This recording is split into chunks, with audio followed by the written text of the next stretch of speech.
Sorry, coba sebelum saya lanjutkan, coba kamu ini sama saya. Betul atau tidak Muhammad menyuruh orang minum air kencing onta atau hewan? Betul? Orangnya itu orang Islam atau bukan?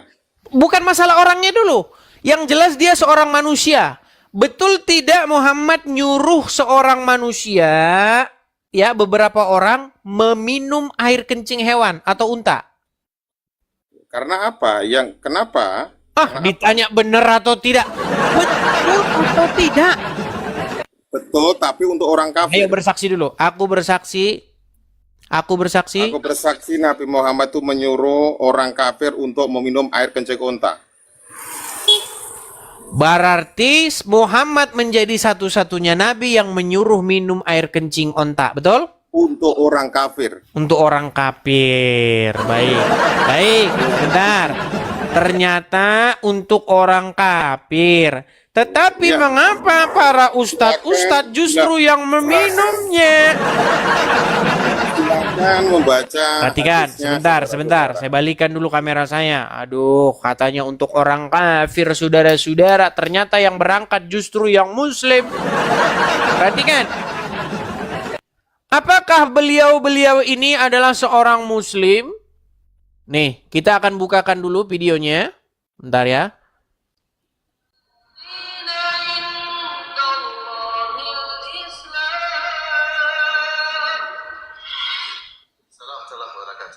Jadi pertama yang pertanyaan ibu ini saya ingatkan. Jadi Rasulullah menyuruh minum kencing onta itu sebagai obat, bukan untuk berlezat-lezatnya. Bukan dianggap kopi atau teh kencing onta. Kopi kencing onta enggak ya. Tetapi maksudnya kencing onta sebagai apa? Obat. Karena perintah tersebut Nabi tujukan kepada orang-orang yang demam di kota Madinah, sakit, maka Nabi suruh mereka minum kencing onta dan minum air susu onta, dan ternyata sembuh. Ternyata mereka sembuh dalam hadis Sahih Bukhari dan yang lain, kisah Qurani. Baik. Adapun hadis Nabi SAW mengatakan, ibadah Allah tadawau wala tadawau bil haram. Wahai hamba Allah berobat. Tuh jelas tuh. Di mana kamu katakan di situ untuk orang tapir? Ternyata yang berangkat ke Arab itu adalah orang-orang Muslim dan mereka minum kencing onta di sana. Terus, seandainya obat pada saat itu tidak ada, kemudian disarankan untuk minum air kencing. Tadi kamu bilang katanya Apakah untuk orang tapir. Untuk orang tapir atau untuk orang Muslim? Aku cuma ingin tahu aja. Sebentar, untuk orang Ya, itu tapir tidak atau disebutkan. untuk orang Itu Muslim? orang-orang Basori, di tenang, luar. Basori, tenang. Begini, Untuk orang tapir Itu atau untuk orang Muslim? gini, itu untuk orang di luar Madinah. Dan kita tidak Memang tahu. benar-benar itu agamanya kalian Islam ini atau bohong aja terus. Ini bahkan, sebentar, saya balikin dulu kamera saya ya. Basori, gini. ini bahkan kalian sudah mengeluarkan buku loh. Bahwasannya sembuh dengan air kencing unta. Oh, gimana sih? Aduh, kalau dulu ada lagunya sayur kol, makan daging anjing dengan sayur kol. Nah, kalau sekarang lagunya dirubah. Kencing onta, minuman orang Muslim. Itu gimana sih kalian ini? Jadi, boleh saya bicara? Waktu aku jalan-jalan ke Madinah, tidak lupa mampir tempat onta. Kulihatlah di sana orang jualan, mereka jualan kencing onta.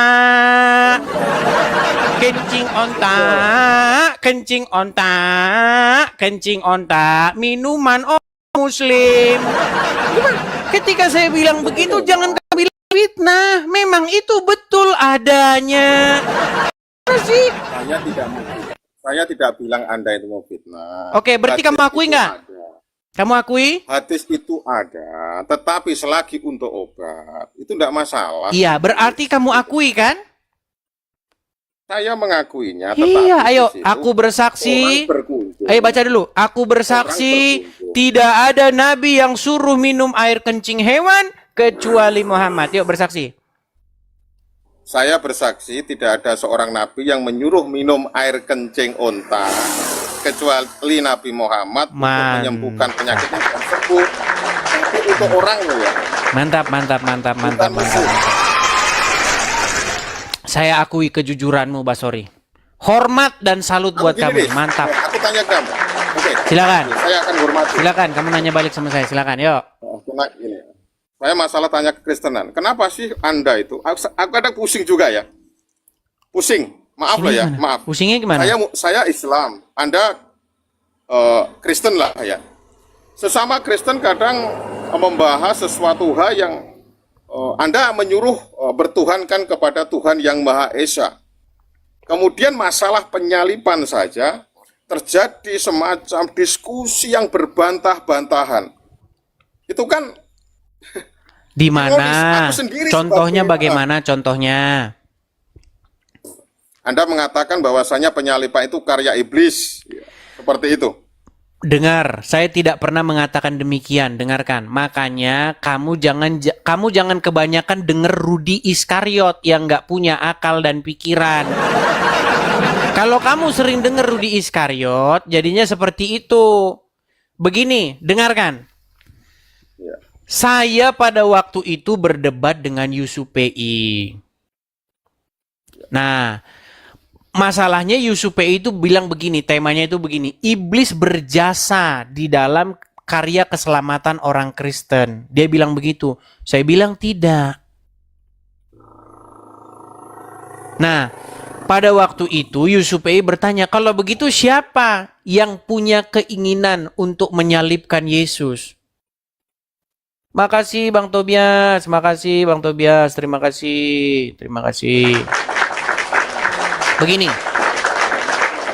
siapa yang berkehendak menginginkan Yesus disalibkan? Bapa di sorga atau iblis? Maka saya jawab iblis. Makanya konteks pada waktu itu, siapa yang menginginkan Yesus disalib, sudahlah pasti orang-orang yang tidak percaya kepada Tuhan Yesus. Tuhan. Ya. Siapa mereka? Yaitu ahli-ahli Taurat dan orang-orang Farisi. Tetapi, apakah Yesus di situ digambarkan sebagai orang yang lari dari penyaliban itu? Seperti Nabi Isa? Tidak. Yesus tidak pernah lari dari penyaliban, tetapi dia menghadapi itu, menghadapi hukuman mati itu. Dikatakan di dalam Bible, ia dibawa ke pembantaian seperti domba yang dibawa ke pembantaian. Ia tidak membuka mulutnya. Jadi Yesus tidak melakukan pemberontakan atau perlawanan. Tetapi dia tidak membalas kejahatan itu dengan kejahatan. Nah, ketika Yesus wafat di kayu salib, justru disitulah ada kemenangan, ada kemenangan. Kenapa kemenangan itu terjadi? Karena Tuhan Yesus tetap setia kepada Bapa yang mengutusnya sampai ia mati. Dia taat kepada Bapa di surga sampai matinya, sampai titik darah penghabisan. Nah, ketika Yesus taat sampai mati, maka pada hari yang ketiga Bapa di surga membangkitkan dia dari antara orang mati. Sehingga iblis yang berusaha ingin membinasakan Yesus, orang-orang Farisi yang berusaha ingin membinasakan Yesus, tidak berhasil mereka membinasakan Yesus. Justru nama Yesus diberitakan kepada bangsa-bangsa lain. Dengan perkataan seperti ini mungkin kamu kurang paham. Saya akan kasih kamu umpama nih. Umpama sederhana. Sebentar. Saya kasih kamu perumpamaan. Jadi salib itu berbicara mengenai kutuk menjadi berkat. Ya, rancangan jahat yang dibalikkan menjadi keselamatan. Perhatikan. Misalnya kamu seorang penginjil. Oke? Nyambung nggak? Nanti kalau nggak nyambung, nggak saya teruskan. Oke, paham? Saya nyambung, saya paham. Oke, misalnya kamu seorang penginjil. Kamu pergi menginjil ke sebuah kampung. Di situ belum ada yang Kristen. Taruhlah di kampung itu Islam semua isinya. Ya kan? Nah, taruhlah di yang kemarin gereja dipecah-pecahin itu di mana di Padang aja lah, di Padang. Biar orang Padang denger.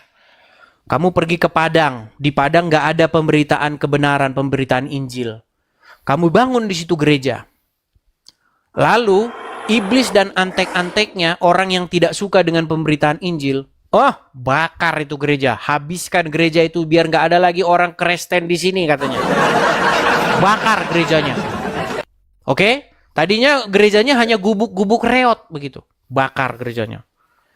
Setelah dibakar, karena kamu seorang penginjil, kamu memegang teguh firman Tuhan. Kamu tidak mau membalas. Kamu tidak akan membalas kejahatan dengan kejahatan. Seperti Yesus. Tidak membalas kejahatan dengan kejahatan. Justru karena kamu setia, kamu tidak berbuat kejahatan, berita tentang dibakarnya gerejamu itu sampai kepada banyak orang. Viral. Wow, gereja dibakar tapi pendetanya nggak membalas. Dia tetap mengasihi orang. Akhirnya presiden dengar itu. Dan presiden bilang, bangun lagi gerejanya. Kucurkan dana untuk membangunnya dari anggaran negara. Dibangun yang besar. Orang tadinya tidak tahu di situ ada gereja. Sekarang jadi tahu. Gerejanya tadinya gubuk reot, sekarang jadi gereja yang besar. Jemaatnya jadi banyak, tadinya jemaatnya 5, sekarang jadi 100. Artinya apa? Artinya di situ ada rancangan jahat, tetapi yang berbalik menjadi jalan keselamatan. Nah, pertanyaan saya sama kamu. Keinginan untuk membinasakan gereja, membakar gereja itu keinginan dari iblis. Betul? Ya, Tetapi Bapa di surga melalui tangan presiden, melalui tangan orang-orang, dia membalikkan rencana jahat si iblis itu. Memakan dirinya sendiri. Iya. Malah membangunnya. Iya, malah pertanyaan saya, apakah di situ iblis berjasa? Apakah orang-orang yang membakar gereja itu berjasa? Itu menjadikan sebab akibat. Bukan, pertanyaan saya, apakah orang pembakar gereja itu berjasa membuat gereja itu semakin besar? Kalau jasanya tidak ada. Tidak ada. Kalau mereka berjasa, mereka tidak mungkin ditangkap polisi dan dipenjara. Mereka tetap pada kejahatannya. Tetapi kejahatan itu tidak membuat gereja itu musnah. Justru gereja malah semakin besar di situ. Nah, kira-kira salib itu berbicara seperti itu. Jadi yang berkehendak menyalibkan Yesus itu adalah iblis dan si jahat. Tetapi iblis tidak berhasil. Justru itu menjadi senjata makan tuan.